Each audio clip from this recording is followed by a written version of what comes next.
সন্ধ্যাবেলায় রেডি হয়ে বেরিয়ে পড়েছি আর অটোর মধ্যে বসে বসে পোজ দিচ্ছি কেন জানি না, কিন্তু খুব এক্সাইটেড ছিলাম যে আজকে আমি, আমার বর, আমার ননদ তিনজন মিলে আজকে বেরিয়েছি। তো খুব খাওয়া দাওয়া হবে, খুব মজা হবে।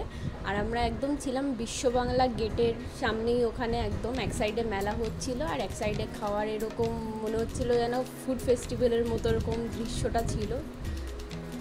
আমি শুধু এদিক ওদিক তাকাচ্ছি যে কি খাবো আর কি খাবো না, এই ভেবেই আমি ভাবাচাকা হয়ে পড়েছি।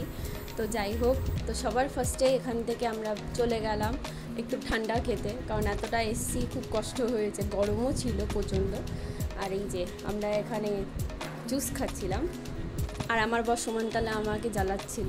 যাই হোক, তো এখান থেকে চলে গেলাম সবার ফার্স্টে। এখানে নামটা খুব শুনেছিলাম যে এখানে খাবারটা খুব ফেমাস, তো এখানে এটাকে মেবি আমি রং না হলে এটাকে লিট্টি বলে। তো ছাতুর পুরোটা পুর দিয়ে হয় আর গ্রেভিটাও অসাধারণ ছিল। জাস্ট না বেশি স্পাইসি না বেশি ক্রাঞ্চি, মানে টোটালি বলবো যে দারুণ দারুণ, 10/10।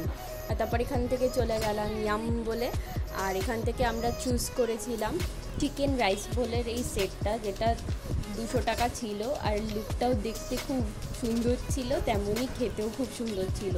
তো একজনের জন্য এটা টোটালি একটা ভরপুর একটা খাবার, বাট আমরা যেহেতু তিনজনে শেয়ার করে খাচ্ছিলাম তো ইটস ওকে ওকে। বাট তাও যা খেয়েছি, তো বাড়ি এসে ডিনার করতে পারিনি। দেন একটু যেই চলে গেছে চোখটা আমার কোরিয়ান ফুড এখানে, তো ওটা না খেলে একটু হয়। আর এই চিজ কেকটা কেন জানি না খেতে পুরো বাটারস্কচ আইসক্রিমের মতো টেস্টটা ছিল। এটার মধ্যে তো চিজ এত ভরে ভরে ছিল, শেষই হচ্ছিল না চিজ। আর তারপর সবার লাস্টে খেলাম একটু ঠান্ডা ঠান্ডা গোলা। তো শুরু আর শেষটা কিন্তু ঠান্ডা দিয়েই শেষ করেছি। তো যাই হোক, দেখা হচ্ছে নেক্সট ব্লগে। Tata guys.